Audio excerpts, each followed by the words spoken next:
keluarga kerajaan, selamat malam. Kita berjumpa kembali dalam ibadah tengah minggu di hari Rabu yang pertama di bulan Maret ini. Saya yakin dan percaya setiap kita ada dalam keadaan yang baik karena kasih setia Tuhan berlimpah bagi setiap kita. Mari malam hari ini kita datang menghampiri tahta kasih karunia Allah. Dimanapun saudara berada, saya mengajak kita untuk kita memberikan waktu ini untuk kita bernyanyi memuji Tuhan bersama-sama dan kita merenungkan firman-Nya bersama-sama malam hari ini. Mari kita datang kepada Tuhan, kita tinggikan Dia Raja di atas segala raja. Haleluya.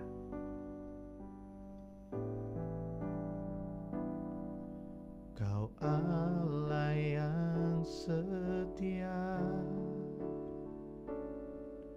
Bapa yang mulia,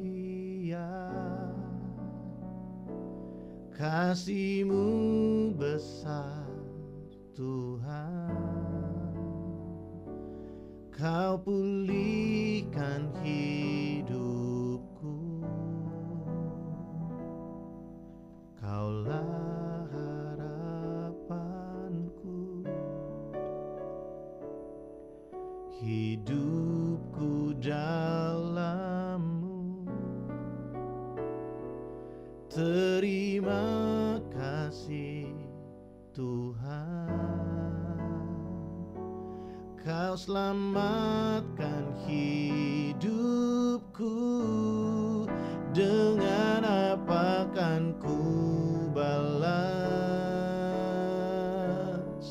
segala kebaikan-Mu? Segenap hatiku menyembah-Mu Yesus, ku bersyukur padamu selamanya.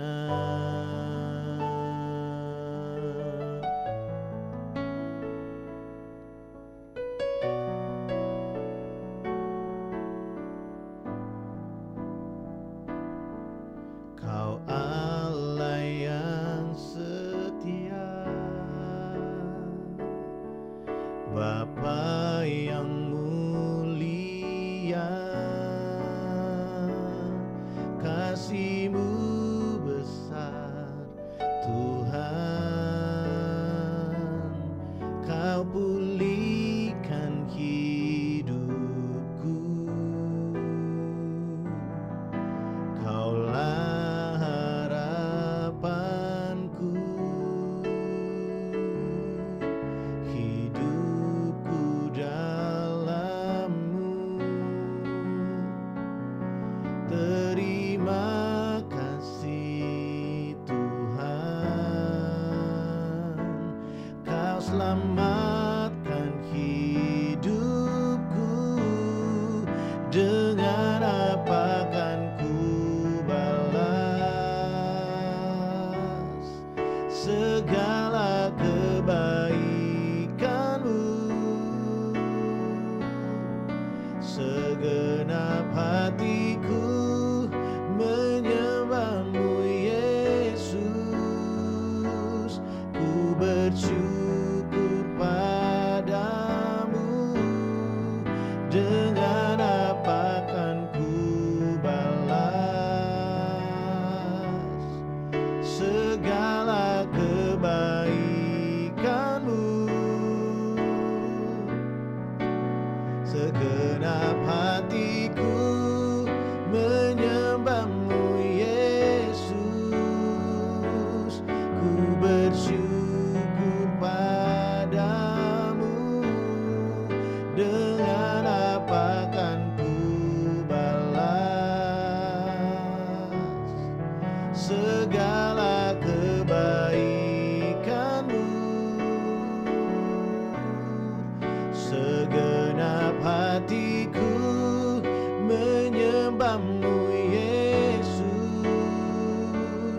ku bersyukur padamu selamanya. Kami bersyukur, terima kasih.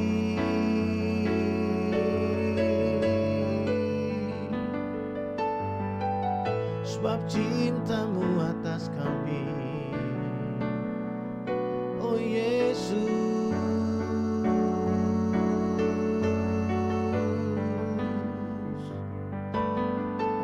kami bersyukur Tuhan.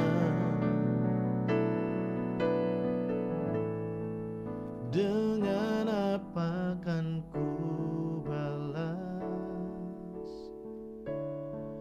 segala kebaikanmu?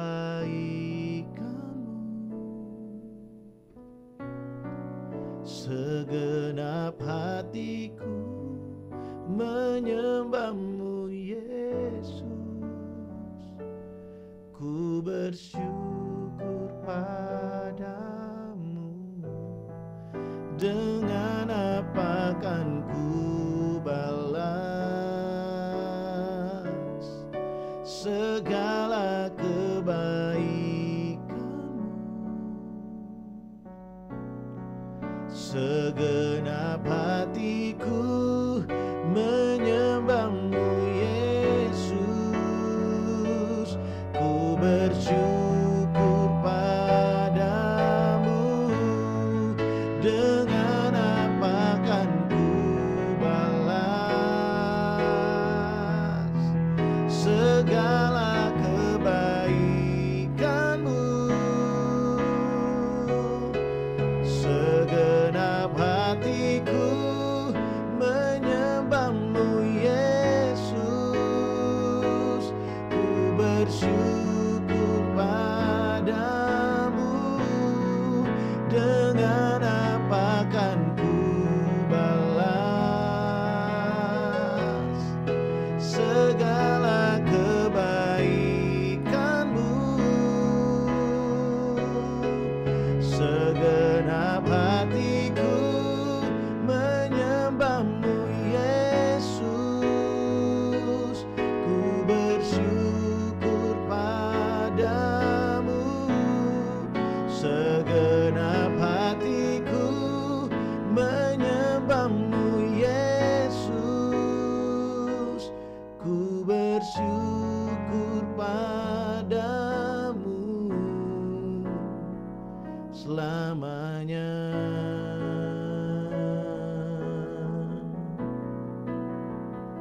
Kami bersyukur sebab Kau setia. Kami bersyukur sebab Kau setia. Terima kasih Tuhan. Puji nama Tuhan. Saya yakin dan percaya setiap kita merasakan hadirat Tuhan dimanapun kita berada, Bapak Ibu Saudara. Malam hari ini saya akan berbagi sesuatu bagi setiap kita di awal bulan ini. Saya beri judul Tuhan yang mengingat umatnya dan yang memperhatikan umatnya. Bapak Ibu Saudara, seringkali karena begitu banyak hal yang kita alami dalam hidup ini, karena ada banyak penderitaan, mungkin pergumulan yang terjadi dalam kehidupan kita, sehingga ada banyak kali kita merasakan sepertinya Tuhan itu apakah masih mengingat kita, apakah Tuhan masih mempedulikan keadaan kita, apakah Tuhan masih mengingat perjanjiannya, firman-Nya bagi saya dan saudara. Sebenarnya keadaan ini pernah dialami oleh bangsa Israel ketika mereka ada di Mesir. Bapak Ibu Saudara, dalam pembacaan Alkitab tahunan kita di bulan yang kemarin, bulan lalu kita belajar, kita membaca dari kitab Keluaran. Nah, dari Keluaran pasal yang pertama diceritakan bagaimana pada saat itu Yusuf yang berhasil membawa orang tuanya yaitu Yakub ya dan juga saudara-saudaranya untuk datang ke Mesir. Mereka boleh tinggal di Mesir, mereka boleh ya hidup dan bisa menikmati semua yang ada di Mesir, karena memang Yusuf pada saat dia hidup dia menjadi seorang pemimpin yang luar biasa di Mesir. Namun setelah Yusuf meninggal, Bapak Ibu Saudara, beberapa ratus tahun kemudian ada satu orang raja yang memimpin di Mesir yang tidak mengenal siapa itu Yusuf. Nah, tentu pada waktu dia melihat, wah ini ada orang keturunan bukan keturunan Mesir ya, ada orang-orang Yahudi yang ada di sana yang semakin hari semakin bertambah banyak. Kalau kita melihat dari Keluaran pasal yang pertama, diceritakan di sana, diberikan informasi buat kita bahwa jumlah orang Israel, keturunannya Yakub yang datang ke Mesir pada waktu Yusuf ada memerintah di Mesir itu hanya ada 70 orang, saudara. Namun mereka bertambah banyak, berlipat ganda firman Tuhan berkata, sehingga daerah Mesir itu dikuasai atau dihuni oleh sangat banyak orang-orang Yahudi, keturunan Yakub, orang-orang Israel, saudara. Dan ini membuat satu rasa takut kepada Raja Mesir yang baru, yang tidak mengenal Yusuf, ya. Dan pada saat dia melihat orang Israel ini kok semakin hari semakin banyak, orang Israel ini kok semakin hari sepertinya menguasai Mesir, akhirnya dia ambil keputusan untuk menindas orang Israel. Dia mulai memperlakukan yang namanya kerja paksa, saudara. Mereka diberikan satu tugas untuk mereka membuat batu, ya kalau sekarang mungkin seperti batu bata seperti itu, yang akan dipakai untuk membangun Mesir. Dan bangsa Israel pada saat itu merasakan satu penganiayaan yang cukup berat buat mereka. Ya, jadi mereka harus menjadi budak terhadap orang Mesir. Padahal sebelumnya tidak ada peraturan itu. Kalau kita mengingat kembali dalam kitab Kejadian bagaimana saat Yusuf memerintah di Mesir, ya, bangsa Israel itu keturunan Yakub, saudara-saudara dari Yusuf ini diberikan satu tempat tinggal, satu daerah, dan mereka boleh menikmati semua yang ada di Mesir. Memang mereka diberikan tugas, tapi mereka bukanlah budak terhadap orang Mesir. Tapi karena ada rasa takut dari Raja Firaun yang baru memerintah dan tidak mengenal siapa Yusuf ini, dia akhirnya membuat kerja paksa untuk orang Israel. Nah, saudara, di saat-saat itu bangsa Israel merasa sepertinya Tuhan itu melupakan perjanjian yang Tuhan sampaikan kepada nenek moyang mereka, yaitu Abraham, Ishak, dan Yakub. Namun apakah benar Tuhan melupakan umatnya? Apakah benar Tuhan melupakan perjanjiannya? Diceritakan di dalam Keluaran pasal yang pertama, Tuhan akhirnya mengingat perjanjiannya kepada Abraham. Tuhan memperhatikan umatnya. Saudara, kita melihat bagaimana Tuhan melahirkan Musa dengan cara yang ajaib. Tuhan menolong bangsa Israel melalui Musa. Kita tahu karena terlalu banyak orang Israel pada saat itu yang ada di Mesir, sehingga Raja Firaun membuat keputusan untuk semua bayi laki-laki yang ada di sana itu harus dibunuh, saudara. Dan kita melihat bagaimana cara Tuhan yang luar biasa. Waktu Musa lahir dari orang Israel, dan ketika mereka hendak membuangnya, saudara, ada banyak sekali kesempatan untuk Musa itu tidak berjumpa dengan putrinya Firaun dan putri Firaun. Tapi kenapa harus waktu Musa ada di sungai itu, di sungai Nil, putri Firaun sedang mandi di sana? Kenapa harus waktunya tepat, saudara? Saya percaya ini adalah cara Tuhan untuk menunjukkan kepada umatnya bahwa dia mengingat mereka. Sekalipun pada saat itu ada usaha dari Raja Firaun untuk menggagalkan kelahiran Musa, untuk membuat Musa itu mungkin mati dibunuh karena dia seorang laki-laki yang lahir. Tapi Tuhan selalu intervensi untuk menyatakan perlindungan, untuk menyatakan pemeliharaannya bagi setiap kita umatnya. Saudara, Tuhan itu mengingat akan segala firman yang pernah dia ucapkan. Di dalam kitab Yesaya dikatakan, setiap perkataan yang keluar dari mulut Tuhan, setiap firman yang keluar dari mulut Tuhan, itu akan berhasil dalam segala sesuatu yang diperintahkan kepada mereka. Saudara, kalau hari ini mungkin kita sepertinya ditinggalkan sendirian, sebenarnya Tuhan ada bersama dengan kita. Dan mungkin cara Tuhan menolong kita itu tidak seperti yang kita mau, tidak seperti yang kita harapkan.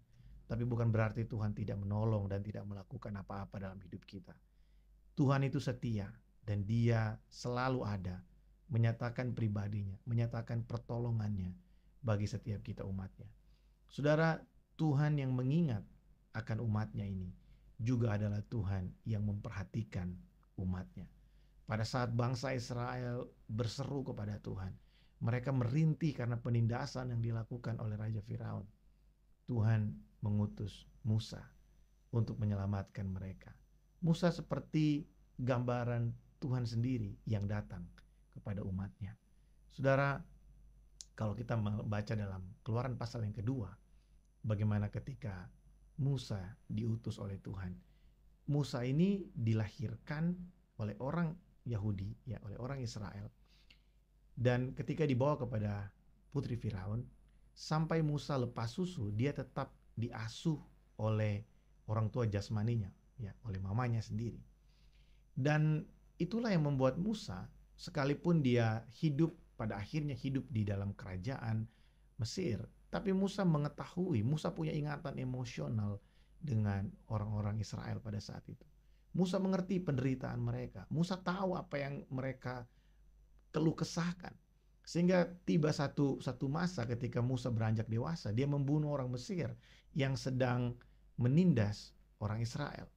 Oleh sebab itu Musa harus lari tanpa membawa apa-apa dari Mesir. Dan ketika Musa sedang ada di padang belantara, saudara, Tuhan datang menjumpai dia dan mengutusnya untuk menjadi perwakilan Tuhan, menyatakan kepada umatnya bahwa Tuhan mengingat, bahwa Tuhan memperhatikan apa yang sedang mereka alami. Saudara, mungkin waktu kita berdoa sepertinya terlalu lama Tuhan menolong kita. Sepertinya terlalu lama Tuhan menyatakan pribadinya untuk menolong kita. Tapi saya mau kasih tahu buat saudara bahwa Tuhan itu gak pernah terlambat, saudara. Tuhan itu tepat pada waktunya. Dan ketika waktunya Tuhan tiba, tidak ada satupun yang mampu menggagalkan Tuhan untuk menyatakan pertolongannya bagi setiap kita. Yang percaya boleh katakan amin. Ya, saudara, tidak ada yang dapat menggagalkan Tuhan untuk menyatakan pertolongan perlindungannya bagi setiap kita umatnya. Kalau hari ini mungkin saudara ada di tengah-tengah ya persoalan yang cukup berat, saudara percayalah bahwa Tuhan itu mengingat perkataannya dan Tuhan itu memperhatikan kita dengan cara yang tidak kita bayangkan, dengan cara yang mungkin jauh dari apa yang kita pikir mungkin dapat terjadi. Tapi Tuhan itu raja di atas segala raja. Dia punya terlalu banyak cara untuk menolong kita. Waktu Musa ya dihampiri oleh Tuhan di semak-semak, saudara, Tuhan berkata kepada Musa, Musa, tanggalkan kasutmu sebab tempat yang kau injak adalah kudus.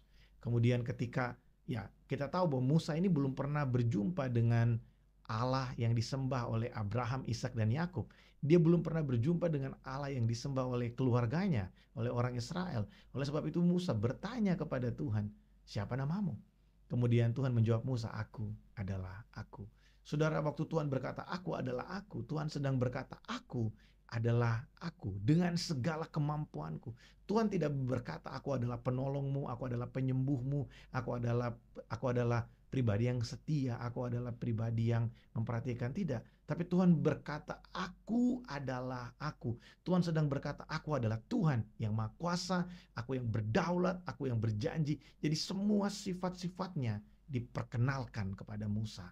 Oleh sebab itu saya juga ingin kasih tahu buat kita, kalau hari ini kita bingung kenapa ada persoalan, ada pergumulan dalam hidup kita, dan kita bertanya, Tuhan kenapa terlalu lama? Ingat, Tuhan yang mengutus Musa juga adalah Tuhan yang mengutus hamba-hambanya untuk berkata kepada kita bahwa Dia adalah Tuhan. I am that I am. Dia dengan segala sifat-sifatnya, Dia yang setia, Dia yang memperhatikan, Dia adalah Allah yang mengasihi, yang menyayangi, Dia adalah Allah yang adil, yang tidak pernah terlambat menolong kita. Dia ada bagi saya dan saudara. Bapak Ibu Saudara, biarlah di awal bulan ini kita kembali diingatkan tentang firman Tuhan ini. Ya, mungkin hari-hari ini adalah hari-hari yang kurang baik buat kita. Hari-hari ini ada banyak berita yang kita dengarkan, berita yang mengagetkan buat kita. Tapi saya mau kasih tahu saudara bahwa Tuhan itu baik. Dalam segala perkara Tuhan itu setia. Dalam segala hal yang kita hadapi, Tuhan tidak pernah tinggalkan kita. Dia selalu ada. Dia menepati setiap perjanjiannya.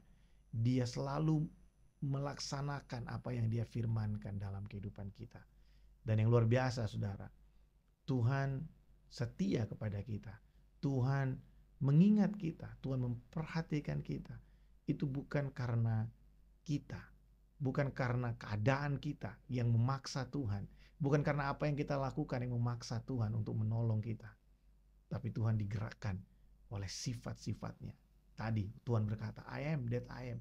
Aku adalah aku. Tuhan digerakkan oleh sifat-sifatnya dan rencananya bagi kita. Waktu kita berdoa, berdoalah dengan iman dan percaya bahwa di waktunya Tuhan yang tepat, Dia pasti menolong kita. Dan Tuhan memahami apa yang kita hadapi. Tuhan tahu apa yang kita alami. Saya ingin menguatkan setiap kita di ibadah tengah minggu ini, saudara. Mari kita terus mengarahkan iman kita hanya kepadanya. Arahkan iman kita, letakkan iman kita bersandar kepada kasih setia Tuhan yang ajaib dalam kehidupan kita.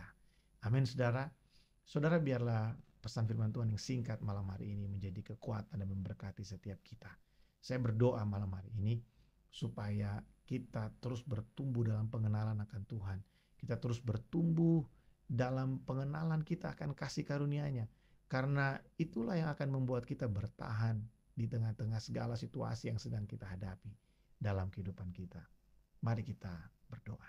Bapa, terima kasih untuk malam ini. Kami bersyukur kalau kami boleh merenungkan firman-Mu, kami boleh merasakan hadirat-Mu dimanapun kami berada. Hamba berdoa bagi umat-Mu dimanapun berada ya Tuhan. Mungkin ada yang sedang berhadapan dengan situasi-situasi yang sulit dalam hidup mereka. Aku berdoa biarlah Roh Kudus menjadi kekuatan bagi kami. Roh Kudus menjadi penghiburan bagi kami, karena Engkaulah Allah yang hidup, yang tinggal di dalam kami. Biarlah kami dibuat mengerti bahwa Engkau selalu mengingat akan perjanjian-Mu, dan Engkau Allah yang setia bagi kami. Engkau digerakkan oleh sifat-sifat-Mu. Mungkin ada banyak hal yang sepertinya mustahil Engkau menolong kami, tapi kami percaya di waktu-Mu yang tepat tidak ada yang dapat menghalangi Engkau untuk menyatakan kebaikan dan pertolongan-Mu dalam hidup kami. Terima kasih Bapa. Berkat-Mu bagi setiap kami malam hari ini. Kami bersyukur dalam nama Tuhan Yesus kami berdoa. Amin.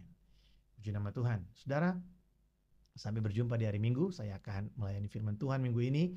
Dan kita akan belajar, meneruskan pembelajaran kita tentang benih. Saya yakin dan percaya kita akan mendapatkan berkat yang luar biasa melalui ibadah kita hari Minggu nanti. Mari ajak setiap keluarga kita, rekan-rekan kita untuk beribadah bersama-sama.